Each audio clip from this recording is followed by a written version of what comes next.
Hello dear student, कैसे हो आप सब। उम्मीद करते हैं सब लोग काफ़ी अच्छे होंगे और होली का त्यौहार भी बीत गया है और एग्ज़ाम्स भी धीरे धीरे काफ़ी क्लोज आते चले जा रहे हैं। और उम्मीद करते हैं कि सारे के सारे बच्चे होली को काफ़ी अच्छे से एंजॉय किया होगा। और ये रंगों का त्यौहार है, सबको पता है। खूब मज़े किए होंगे सब ने, खूब रंग और गुलाल एक दूसरे को लगाया होगा। चलो इन सब से आगे बढ़ते हैं, अब पढ़ाई के बारे में बात कर लेते हैं थोड़ा। आज हम आप लोगों को आसान तरीके से कैसे इक्वेट करेंगे फ्रिंज विड्थ, वो हम आपको बताने जा रहे हैं। तो बच्चों हमसे जुड़े रहें, और अगर किसी भी तरीके की आपको कोई दिक्कत है तो आप हमारे वीडियो के कमेंट सेक्शन में आएँ, अपने सवाल डालें, अपने डाउट डालें। आपको कोई डेरिवेशन की रिक्वायरमेंट है, नहीं समझ में आ रहा है या कॉम्प्लिकेटेड है, उस डेरिवेशन के बारे में बताएं हमें। कोशिश करेंगे हम आपको आसान भाषा में, आसान लैंग्वेज में, सिंपल वे में हम आपको वो सब चीज़ें आपको बता पाएँ। ठीक है, तो चलो स्टार्ट करते हैं बेटा कि how to equate fringe width. ठीक है, तो फ्रिंज विड्थ में सबसे ज़्यादा इम्पॉर्टेंट जो बात होती है वो होता है पाथ डिफरेंस। अगर आपने पाथ डिफरेंस निकाल लिया तो पाथ डिफरेंस अलग अलग चीज़ों के लिए, जैसा कि आप लोग पहले एक दो बातें और बेसिक सी चीज़ें हैं जो कि हमें आपको पहले बता देना चाहिए। देखो, सबसे ज़रूरी चीज़ ये होती है कि इंटरफेरेंस के लिए जो हमारा सोर्स होना चाहिए, ध्यान से सुनो, क्योंकि जो फ्रिंज विड्थ है बेसिकली हम लोग इंटरफेरेंस के बारे में बात करें, इंटरफेरेंस फ्रिंज विड्थ की हम बात कर रहे हैं। तो इंटरफेरेंस में सब लोग जानते होंगे कि इंटरफेरेंस जो है इसमें एटलीस्ट दो मोनोक्रोमेटिक वेव्स होती हैं, या कह लो एक सिंगल मोनोक्रोमेटिक वेव होती है। उसी को हम स्प्लिट करते हैं दो सोर्स में, कुछ इस तरीके से कि यहाँ पर मान लिया जाए हमारा कोई सोर्स है और ये सिंगल मोनोक्रोमेटिक सोर्स है। यहाँ से हमारे डिस्टर्बेंस स्टार्ट हो रहे हैं, लाइट वेव्स हमारी यहाँ से प्रोपगेट होना स्टार्ट हो रही है ऑल पॉसिबल डायरेक्शन में। अब क्या करते हैं कि यहाँ पर सामने एक स्लिट रखते हैं और इसमें यहाँ से ये सेंट्रल पॉइंट है, ध्यान देना, ये सेंट्रल लाइन है, ठीक। और ये आपकी एक स्क्रीन होती है, ये आपकी स्क्रीन है, और ये डबल स्लिट है। डबल स्लिट कैसे है, यहाँ पे दो नैरो होल होते हैं, एक होल यहाँ पे है और एक नैरो होल यहाँ पे है। यहाँ से ये डिस्टेंस जो है ये स्लिट विड्थ है, जिसको कि स्मॉल डी से रिप्रेजेंट किया जाता है। और यहाँ से एक डिस्टर्बेंस ऐसे जारी, यहाँ से एक लाइट वेव यहाँ से। अब यहाँ से जो सोर्स, यानी इसको हम लोग S1 और S2 बोलते हैं, इसको हम लोग क्या बोलते हैं, S1 और S2 बोलते हैं। सपोज ये हमारा सेंट्रल पॉइंट ये C है डबल स्लिट के बीच में, और इस पॉइंट को हम लोग, ये मिड पॉइंट है एकदम एग्जैक्टली दोनों स्लिट के बीच से जो लाइन गई है ये है, इसको हम लोग O लिखते हैं। डबल स्लिट से लेके स्क्रीन तक के डिस्टेंस को कैपिटल डी से मेंशन किया जाता है। किससे मेंशन किया जाता है, कैपिटल डी से मेंशन किया जाता है। आप जैसा कि देख पा रहे हो, तो जो S1 और S2 से ट्रेवल करने वाले सोर्स हैं वो जो P पर पहुंचते हैं, इस D पर पहुंचते हैं, तो सेम फेज़ में पहुंचते हैं। और सेम फेज़ में पहुंचने की वजह से यहाँ पर आपको एक ब्राइट फ्रिंज मिलता है। क्या मिलता है, ब्राइट फ्रिंज मिलता है। और एज्यूम कर लें कि अगर ये कोई पॉइंट, रैंडम पॉइंट P है और इस पॉइंट पर यहाँ से जो रे जा रही है, यानी ये सोर्स S1 के जो डिस्टर्बेंस हैं और सोर्स S2 से ट्रेवल करके P तक पहुँचने वाला जो डिस्टर्बेंस है, ध्यान से सुनना, सोर्स S1 और सोर्स S2 से चलने वाले डिस्टर्बेंस पॉइंट P पर अगर सेम फेज़ में मिलेंगे तो ब्राइट बैंड बनेगा, अगर अपोजिट फेज़ में मिलेंगे तो डार्क बैंड मिलेगा। अगर मान लिया जाए कि P से इस सेंट्रल पोजीशन O की डिस्टेंस x है, अब ये x कुछ भी हो सकता है, और यहाँ से इसका जो मिड पॉइंट है, यहाँ से अगर हम ऐसे ऐसे एक लाइन ड्रॉ कर लें, ये एंगल थीटा होता है, और यहाँ से एक परपेंडिकुलर और ड्रॉ कर लो तो ये एंगल भी थीटा होता है। तो इस फिगर से हम लोग निकालते हैं पाथ डिफरेंस दो ट्राइंगल को यूज करके, S1 S2A और CPO। ठीक है, यहाँ पे दो ट्राइंगल यूज किया जाता है, एक ट्राइंगल S1 S2A एंड एक ट्राइंगल यूज करते हैं हम लोग COP, ट्राइंगल COP, जैसा कि आप देख पा रहे हो। इन दोनों ट्राइंगल में अगर साइन थीटा निकालो तो साइन थीटा बराबर, देखो थीटा ये वाला एंगल है, ये वाला एंगल बेटा आपको थीटा है, ठीक है, ये वाला एंगल यहाँ पे थीटा है, और ये जो सेंटर से लाइन जा रही है ये एंगल थीटा है यहाँ पे, ठीक। तो साइन थीटा बराबर परपेंडिकुलर अपॉन बेस, यानी आपको मिलेगा S2A अपॉन S1 S2, ये आपको मिलेगा इस वाले ट्राइंगल से, ट्राइंगल S1 S2A से। और जब ट्राइंगल COP आप यूज करते हो तो यहाँ से साइन थीटा बराबर आपको मिलेगा, क्योंकि ये थीटा है तो थीटा बराबर परपेंडिकुलर अपॉन हाइपोटेन्यूज, यानी कि OP अपॉन CP। अब एज्यूम कर लें कि P is very close to O। अगर ये P O के बहुत क्लोज है तो CP को हम लोग इक्विवेलेंट CO मान सकते हैं, which is equal to D। तो अब ये दोनों ही साइन थीटा की वैल्यू है, दोनों आपस में बराबर होनी चाहिए। तो अगर बराबर कर लिया जाए कि S2A अपॉन S1 S2 बराबर OP अपॉन CP को हम CO लिख ले, कोई दिक्कत नहीं होना चाहिए। यहाँ से S2A आप निकाल लो तो S2A बराबर आ जाएगा OP upon CO multiplied by S1 S2, that is OP का मतलब आपके पास है X, CO का मतलब आपके पास है capital D, S1 S2 slit width है, ये कैपिटल D है, और ये स्लिट विड्थ है जो कि स्मॉल d आ जाएगा। तो ये आपका क्या निकला, S2A जो है पाथ डिफरेंस है S1 से P तक और S2 से P तक का, यानी कि आपका पाथ डिफरेंस यहाँ से निकल के चला आया कि path difference S2A which is equal to S2P minus S1A, और ये वैल्यू हमारा S2A जो है वो निकल के आ गया XD/D। अब देखो ध्यान रखने वाली बात यहाँ से ये है कि ये पाथ डिफरेंस को हम लोग इक्वेट कैसे करते हैं ब्राइट और डार्क फ्रिंज के लिए।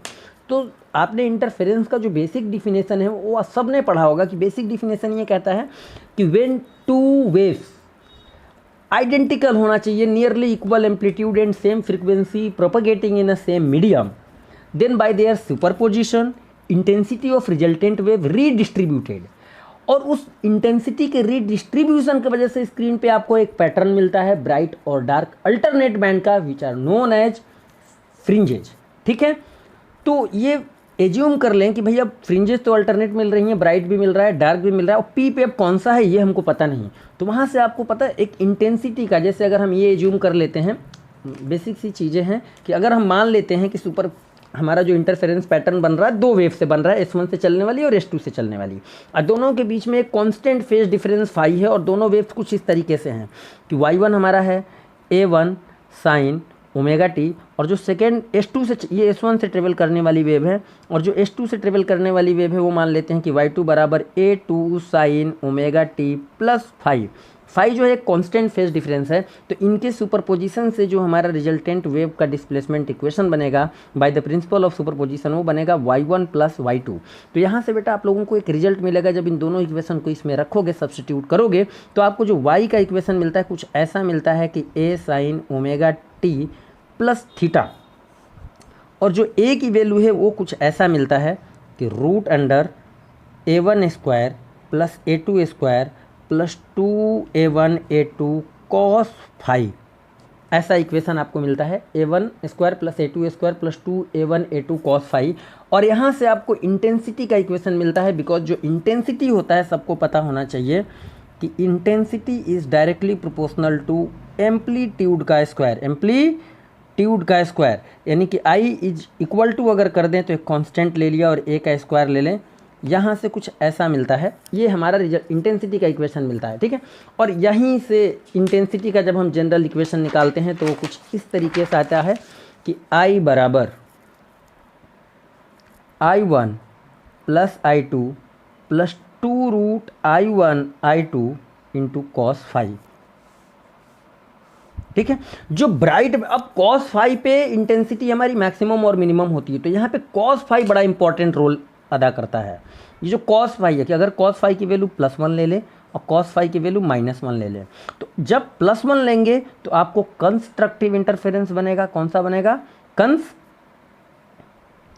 ये देखो मैंने स्पेलिंग गलत लिख दिया, कंस्ट्रक्टिव इंटरफेरेंस मिलेगा,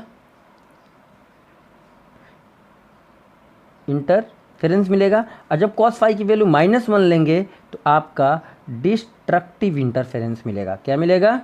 डिस्ट्रक्टिव इंटरफेरेंस मिलेगा। और इस वजह से हमारा मैक्सिमम इंटेंसिटी का जो रिजल्ट है वो कुछ आ जाता है कि I1 रूट में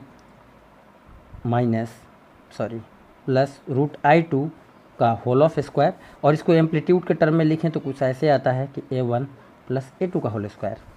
ठीक है, अब वैसे अगर कंप्लीट हम डेरिवेशन ये सब करेंगे तो बहुत लंबा टाइम खिंच जाएगा, इसलिए मैं आपको हिंट दे रहा हूँ केवल। और जब यहाँ से मिनिमम आप निकालते हो तो आता है कि root I1 difference root I2 का होल ऑफ स्क्वायर, और एम्पलीट्यूड के टर्म में आएगा A1 डिफरेंस A2 का होल स्क्वायर। ये हमारा आईमीन का फार्मूला है। तो यहाँ से रेशियो वाला भी एक क्वेश्चन बनता है जो कि काफ़ी हेल्पफुल होता है, वो भी आप इक्वेट कर सकते हो रेशियो वाला कि आई मैक्स अपॉन आईमीन। तो आई मैक्स अपॉन आईमीन बराबर आपका इंटेंसिटी के टर्म में अगर बात करो तो सिंपल आ जाएगा कि रूट I1 प्लस √I2 का होल स्क्वायर और नीचे √I1 माइनस √I2 का होल स्क्वायर और एम्पलीट्यूड के टर्म में A1 प्लस A2 और divided by A1 minus A2 का होल स्क्वायर, ये इंटेंसिटी के टर्म में मिल जाएगा और एम्पलीट्यूड के टर्म में आपका रेशियो का फार्मूला मिल जाएगा। ये भी काफ़ी हेल्प करता है। तो जो कॉस फाई है इंटेंसिटी के फॉर्मूले में आप देख पा रहे हो, ये ही डिफाइन करता है कि कहाँ पे हमारा कंस्ट्रक्टिव इंटरफेरेंस बनेगा यानी कि ब्राइट बनेगा और कहाँ पे हमारा डिस्ट्रक्टिव इंटरफेरेंस यानी कि डार्क इंटरफेरेंस बनेगा, यानी कि डार्क बैंड बनेगा। तो देखो यहीं से हम आपको बेसिक सी चीज़ें बताते चलते हैं कि कॉस फाई की वैल्यू -1 कब आएगा, जब हमारा फाई की वैल्यू, अगर ध्यान दे डिस्ट्रक्टिव के लिए, ये ध्यान दे किसके लिए, डिस्ट्रक्टिव के लिए, और इधर हम चलो लिख लेते हैं कंस्ट्रक्टिव। तो डिस्ट्रक्टिव के लिए कॉस फाई की वैल्यू -1 होना चाहिए, नहीं फाई की वैल्यू क्या होना चाहिए, तो पाई होना चाहिए, 3 पाई होना चाहिए, 5 पाई होना चाहिए, 7 पाई, इस तरीके से। तो अगर इसका जनरल इक्वेशन हम बनाते हैं तो जनरल इक्वेशन क्या, हम 2m-1 इंटू पाई लिख सकते हैं, where m is equal to कोई भी रैंडम वैल्यू 1 2 3 वॉटेवर, क्योंकि जब m की वैल्यू 1 लो तो 2 1 2 -1 यानी कि पाई आ जाएगा, 2 लो तो 2 2 4 -1 3 पाई मिल जाएगा। तो ये हमारा एंगुलर यानी कि फेज है, इस फेज एंगल के पे हमें, ये जनरल फार्मूला फेज एंगल का, इस फेज एंगल पे हमको ये डिस्ट्रक्टिव इंटरफेरेंस मिलेगा। और कंस्ट्रक्टिव के लिए बात करें तो हमारा कॉस फाई का वैल्यू +1 होना चाहिए, यानी कि फाई की वैल्यू हम निकालें तो 0 2 पाई 4 पाई 6 पाई इस तरीके से आना चाहिए। और इसका अगर हम एक जनरल इक्वेशन बनाए तो हम 2m पाई कह सकते हैं, where m is equal to कुछ भी वैल्यू हो सकता है, 0 1 2 3, ठीक है, इस तरीके से हम वैल्यू ले सकते हैं। तो इस फेज एंगल पे हमको कंस्ट्रक्टिव इंटरफेरेंस मिलेगा और इससे ही हम पाथ डिफरेंस का फार्मूला निकालते हैं। तो पाथ डिफरेंस बराबर होता है बच्चों, पाथ डिफरेंस बराबर अगर निकालोगे आप तो आ जाएगा λ/2 पाई इंटू फेज डिफरेंस। तो जब रखो λ/2 पाई फेज डिफरेंस की वैल्यू 2m पाई, तो अब देख रहे 2 पाई कैंसिल हो गया, ये m λ मिला पाथ डिफरेंस, समझो बात को, पाथ डिफरेंस की वैल्यू मिला, ये किस में मिला, कंस्ट्रक्टिव इंटरफेरेंस में मिला कि पाथ डिफरेंस की वैल्यू हमारा m λ होना चाहिए। और डिस्ट्रक्टिव की अगर हम बात करें तो डिस्ट्रक्टिव में भी यहाँ आप कैलकुलेशन कर लो कि यहाँ पे अगर आप पाथ डिफरेंस निकालते हो, पाथ डिफरेंस निकालते हो तो λ/2 pi into 2m-1 into pi, पाई से पाई आपका कट गया, आ गया 2m-1 इंटू λ/2। तो हमारा पाथ डिफरेंस जो है यहाँ पे वो कुछ ये मिला डिस्ट्रक्टिव इंटरफेरेंस के लिए। अब देखो ध्यान से समझना इसका पीछे से क्या लिंक है कि आपने जो फिगर हमने ड्रॉ किया था उस फिगर में आपने देखा कि जो पाथ डिफरेंस आया वो आया XD/D, ठीक है। तो अगर पॉइंट P पर जो फिगर था, जो हमारा प्रीवियस ये वाला फिगर है, आप जैसा कि देख पा रहे हो, इस फिगर में अगर हम ये एज्यूम कर ले कि पॉइंट P पर अगर हमारा ब्राइट बैंड बन रहा है तो पाथ डिफरेंस XD/D होना चाहिए और वो m λ के बराबर होना चाहिए। और अगर एज्यूम कर लेते हैं कि P पर हमारा डार्क फ्रिंज बन रहा है, अब कौन सा डार्क बन रहा है ये भी हमें आइडिया नहीं है, कौन सा ब्राइट बन रहा है ये भी नहीं आइडिया है, तो हम कोई भी मान सकते हैं रैंडम वैल्यू कि चलो XM बन रहा है, यानी कि mth ब्राइट फ्रिंज बन रहा है या mth डार्क फ्रिंज बन रहा है, ठीक है, इस तरीके से हम एज्यूम कर लेते हैं। तो XD/D वो m λ के बराबर होना चाहिए। और कौन सा बन रहा है ये हमको पता नहीं, तो मान लिया जाए कि वहाँ पे P पॉइंट पे आपका कौन सा ब्राइट फ्रिंज बन रहा है, mth बन रहा है अगर, तो यहाँ पे हम XM लगा देते हैं। तो XM बराबर आ जाएगा, अब देखो तो md λ/d।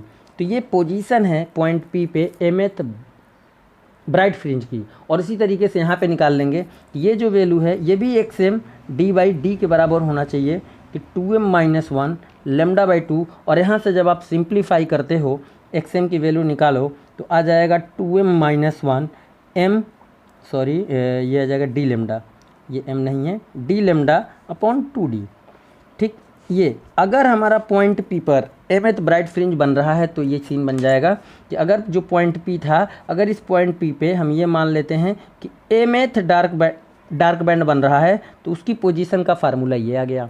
और ये ब्राइट अगर बन रहा है वहाँ तो उसके पोजीशन का फार्मूला ये आ गया। अब इसी फार्मूले से हम लोग फ्रिंज विड्थ निकाल लेते हैं, क्योंकि फ्रिंज विड्थ जो होता है वो क्या होता है, डिस्टेंस बिटवीन 2 सक्सेसिव डार्क और ब्राइट बैंड। क्या होता है फ्रिंज विड्थ, फ्रिंज विड्थ जो होता है बेटा ये होता है distance between two successive dark और ब्राइट बैंड। ठीक है, डिस्टिंग्विश टू डार्क और ब्राइट बैंड। तो इस वजह से हम इस फार्मूले का हेल्प से हम लोग फ्रिंज विड्थ आसानी से निकाल लेते हैं। वो कैसे निकलेगा, अब ध्यान से देखना। ये आपका निकल आएगा ऐसे कि बीटा बराबर कि भाई कोई भी दो ले लो, तो हमने ले लिया कि x2 माइनस x1, और जनरल फार्मूला हमारा ब्राइट के लिए क्या है, xm बराबर तो m d lambda by D. अब 2 के जगह यानी कि 2 रख दो यहाँ पे, तो आ जाएगा 2d लेमडा बाई डी। 1 रख दो तो आ जाएगा 1d लेमडा बाई डी। आप इसमें से इसको सब्ट्रैक्ट करो तो बीटा बराबर आपका क्या आ गया, d लेमडा बाई डी। तो फ्रिंज विड्थ देखो ऐसे भी निकल आया। अगर आप डार्क बैंड यूज कर रहे हो, डार्क बैंड के लिए यूज कर रहे हो, तो डार्क बैंड में हम लोगों ने xm बराबर क्या पढ़ा कि 2m minus 1 d lambda by 2d, ये पढ़ा।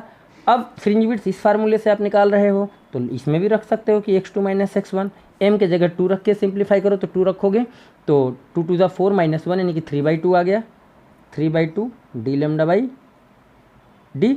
इफ 1 रखो तो आ जाएगा यहाँ पे 1/2 d लेमडा बाई डी। अब आप यहाँ से सिंप्लीफाई करो, आराम से d लेमडा बाई डी निकल के आएगा।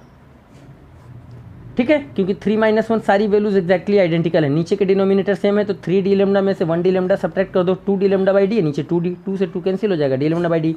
तो फ्रिंज विड्थ का ये हमारा जनरल फार्मूला है, बहुत ही आसान तरीका है। ये हमने निकाला इस तरीके से, ज़रूर दिखाया कि इसमें सारी चीज़ें आपकी कवर हो जाए। आपका इंटेंसिटी भी कवर हो गया, एम्पलीट्यूड भी कवर हो गया, फ्रिंज विड्थ भी कवर हो गया। वैसे जनरली अगर आसानी से निकालना होगा तो आप ऐसे सिंपल सा कर सकते हो कि पाथ डिफरेंस जो आप फिगर में निकालते हो, ध्यान से समझना कि पाथ डिफरेंस जनरल फॉर्मूला हमारा अगर ब्राइट बैंड है तो ब्राइट के लिए m लेमडा होता है, और अगर डार्क है तो डार्क के लिए ये 2m माइनस 1 लेमडा बाई 2 आता है।